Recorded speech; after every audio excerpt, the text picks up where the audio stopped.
प्रिय पाठकों, यह वीडियो कक्षा 7 के लिए है। षष्ठ पाठ जिसका शीर्षक है बुद्धे चातुर्य अर्थात बुद्धि की चतुराई। इसमें कत्वा प्रत्यय का प्रयोग किया गया है। कत्वा प्रत्यय के बारे में जानें। जब वाक्य में कर्ता पहली क्रिया को करके कोई दूसरी क्रिया करे तो पहली क्रिया जिसे पूर्वकालिक क्रिया कहते हैं उसके साथ कत्वा प्रत्यय का प्रयोग होता है और दूसरी क्रिया के साथ सामान्य विभक्ति लगती है।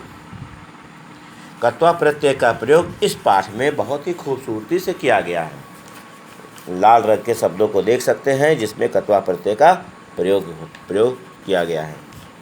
आइए अब इस पाठ में आगे पढ़ते हैं, जिसमें दो बच्चों के बीच में वार्तालाप है, तो इसे ध्यान से सुनेंगे। इसके साथ में मैं इसका हिंदी भी बताऊंगा, इसलिए ध्यान देंगे।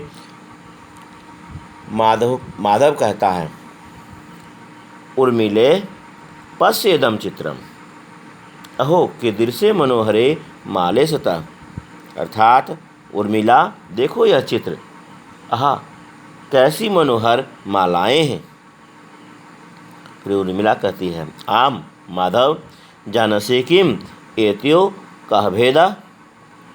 उर्मिला कहती है, हाँ माधव क्या जानते हो इन दोनों में कौन सा भेद है, अर्थात कौन सा अंतर है। माधव कहता है, भेदः का एते तु समाने इव प्रतीयते। माधव कहता है कि अंतर कौन सा, ये दोनों तो समान ही लगते हैं। उर्मिला कहती है, न एवं पाठम पठित्वा ज्ञास्यावा अन्यो भेदम। कहती है कि ऐसे नहीं, पाठ को पढ़कर जानेंगे इन दोनों में भेद या इन दोनों में अंतर। आगे इस पाठ का जो कथा है वह है, पुरा एकस्याम नगर्याम भोजः नाम नरेशः आसीत्। पुराने समय में एक नगर में भोज नाम का राजा था, यानी राजा भोज के बारे में है। राजा भोज के बारे में कहा गया है। तस्य सभायाम अनेके कवयः पंडिताः कलाकाराः च आसन्। उसकी सभा में अनेकों कवि, अनेकों पंडित तथा अनेकों कलाकार थे। तेषु कालिदासः अपि सभायाः श्रेष्ठः कवि आसीत्। उन लोगों में कालिदास भी सभा के श्रेष्ठ कवि थे।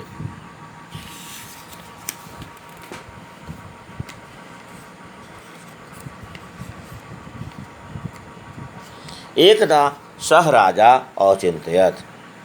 एक बार उस राजा ने सोचा, मम सभायां बहवः बुद्धाः पंडिताः च सन्ति, न हम अवगच्छामि तेषु कः श्रेष्ठतमः अस्ति।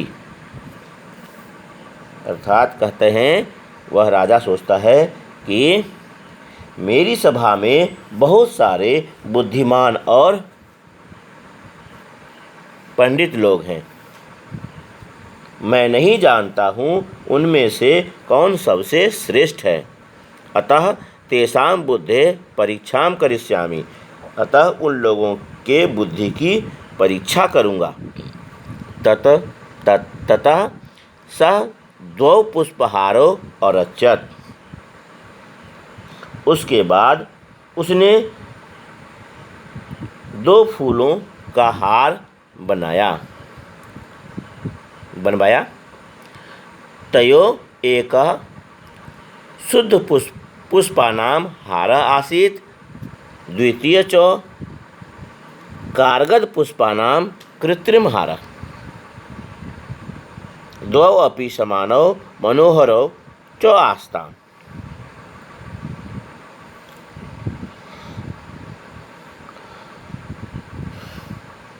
उन दोनों में तयो एकः शुद्ध पुष्पानाम हार आसीत, अर्थात उन दोनों में एक शुद्ध फूलों का हार था और दूसरा कागज के फूलों का बनावटी हार था।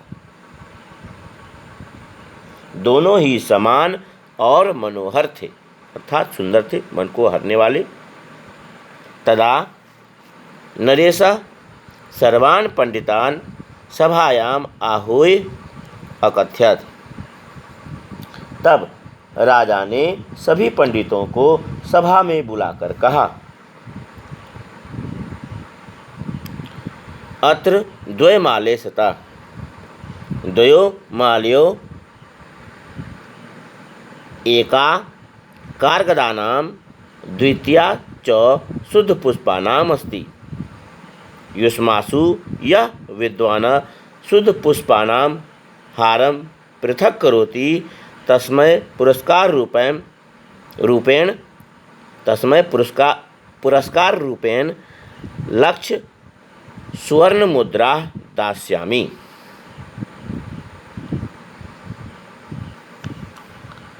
राजा ने उन लोगों को बुलाकर कहा, यहाँ 2 मालाएं हैं, दोनों मालाओं में एक कागज का और दूसरा शुद्ध फूलों का है।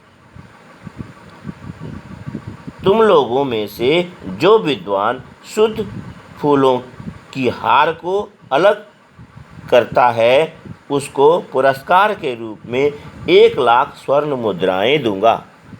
ऐसा राजा ने घोषणा किया। सर्वे जनाः इदं श्रुत्वा आश्चर्यचकिताः अभवन्। सभी लोग यह सुनकर आश्चर्यचकित हुए। तेषु कश्चित् स्पृष्ट्वा कश्चित् घ्रात्वा कश्चित् च दृष्ट्वा शुद्धपुष्पानां हारं पृथक् कर्तुम् अचेष्टत्। उनमें से किसी ने छूकर, किसी ने सूंघकर, किसी ने देखकर शुद्ध फूलों के हार को पृथक करने की चेष्टा की, किंतु कोऽपि सफलः न अभवत्, लेकिन कोई भी सफल नहीं हुआ। तदा कालिदासः स्वस्थानात् उत्थाय अग्रे आगच्छत्। तब कालिदास अपने स्थान से उठकर आगे आए।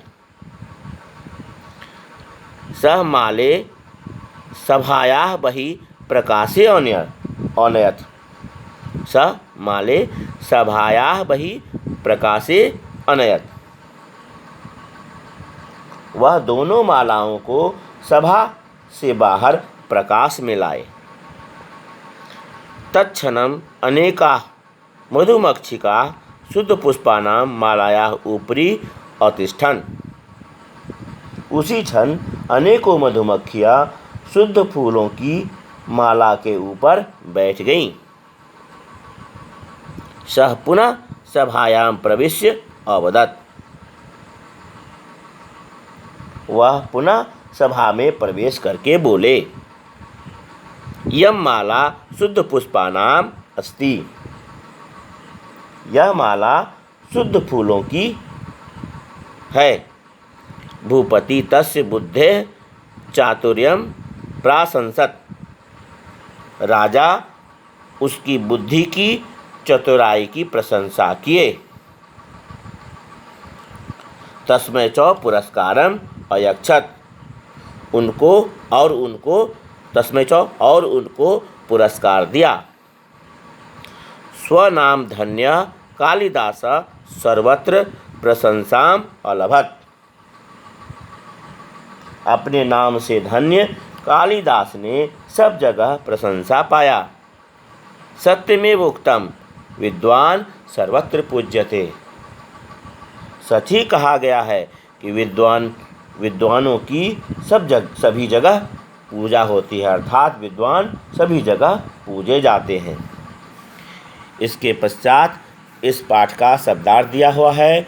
इस पाठ का वर्णन मैं पहले भेज चुका हूँ, उसे लिखेंगे, उसके पश्चात शब्दार्थ को लिखेंगे और उसके बाद उसके प्रश्नोत्तर को बनाएंगे। इन सारे कामों को वर्ग कार्य उत्तर पुस्तिका और गृह कार्य उत्तर पुस्तिका में लिखकर इसे अच्छी तरह याद करेंगे। धन्यवाद।